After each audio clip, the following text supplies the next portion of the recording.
జగన్ మాట్లాడుతున్నారు, లైవ్ చూద్దాం.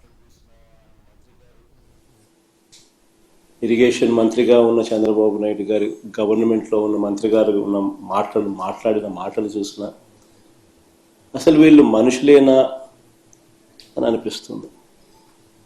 ఎందుకంటే ప్రతి మాట రాక్షసులను గుర్తు చేస్తుంది. రాయలసీమ లిఫ్ట్ ఇరిగేషన్ పనులను ఆపేయాలి అని అంటూ ఏకంగా తెలంగాణ ముఖ్యమంత్రి గారు అసెంబ్లీలో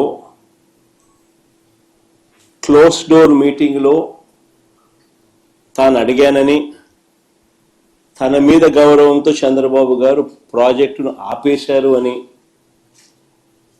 ఏకంగా తెలంగాణ ముఖ్యమంత్రి తెలంగాణ నిండు అసెంబ్లీ సభలో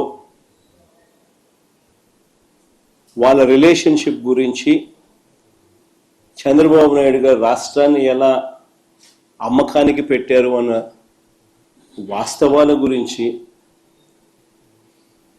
ఏకంగా రేవంత్ రెడ్డి గారు అన్న మాటలు నిజంగా ఇది చూసిన తర్వాత ఒకసారిగా రాష్ట్ర ప్రజలకు అందరికీ కూడా, రైతన్నలందరికీ కూడా, మరీ ముఖ్యంగా రాయలసీమ, నెల్లూరు ఈ ప్రాంతాలకు సంబంధించిన రైతులకు నిజంగా చంద్రబాబు నాయుడు అనే వ్యక్తి ఒక విలన్ క్యారెక్టర్ కింద కనిపిస్తుంది.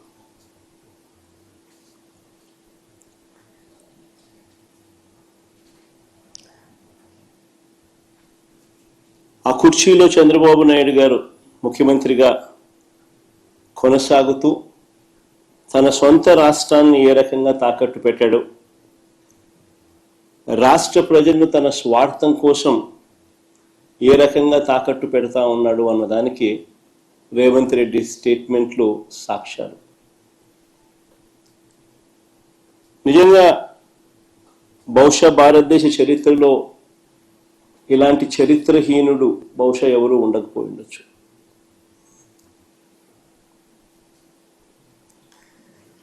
చంద్రబాబు నాయుడు గారు, ఆయన ఇరిగేషన్ మంత్రి ఇద్దరూ కూడా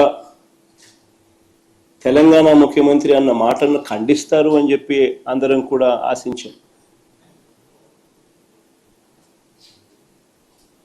ప్రతి రైతు కూడా ముఖ్యమంత్రి ఈ స్థాయికి దిగజారిపోడు అని చెప్పి రైతు కూడా ఆశపడ్డాడు.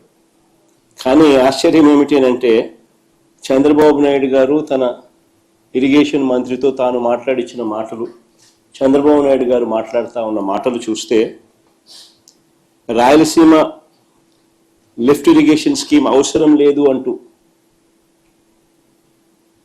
వీళ్ళు మాట్లాడుతూ ఉన్న మాటలు చూస్తే రేవంత్ రెడ్డితో చంద్రబాబు నాయుడు గారికి ఉన్న రహస్య ఒప్పందానికి అధికార ముద్ర వేసినట్టే. కరెక్ట్గా రేవంత్ రెడ్డి కూడా ఇదే మాటలే మాట్లాడాడు.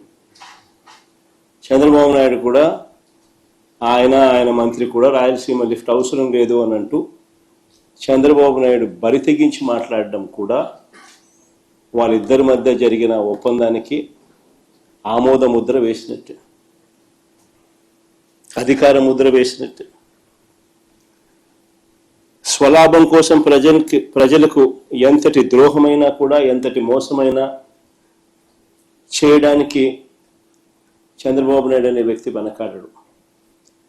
తన స్వార్థం కోసం పిల్లనిచ్చిన మామను ఎన్టీ రామారావునైనా వెన్నుపోటు పొడుస్తాడు.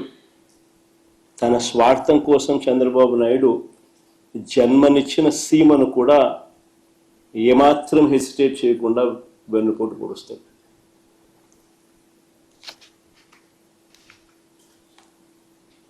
నిజంగా రాయలసీమ లిఫ్ట్ అన్నది ఒక గొప్ప ఆలోచన, ఒక గొప్ప ఉద్దేశం ఈ రాయలసీమ లిఫ్ట్ ప్రాజెక్టు వెనకాల ఉన్నమాట. కరువు కోరల్లో చిక్కుకొని ఉన్న రాయలసీమ ప్రాంతం, వ్యవసాయం ప్రశ్నార్థకరం అయిన పరిస్థితులు, తాగడానికి మంచినీళ్ళు కూడా ఒక్కొక్కసారి దొరకని పరిస్థితి.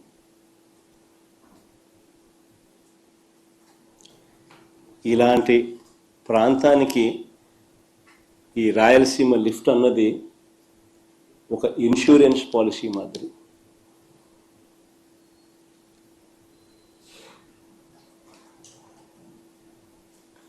రాయలసీమకు, నెల్లూరుకు, చెన్నైకి ఇది సంజీవిని వంటిది.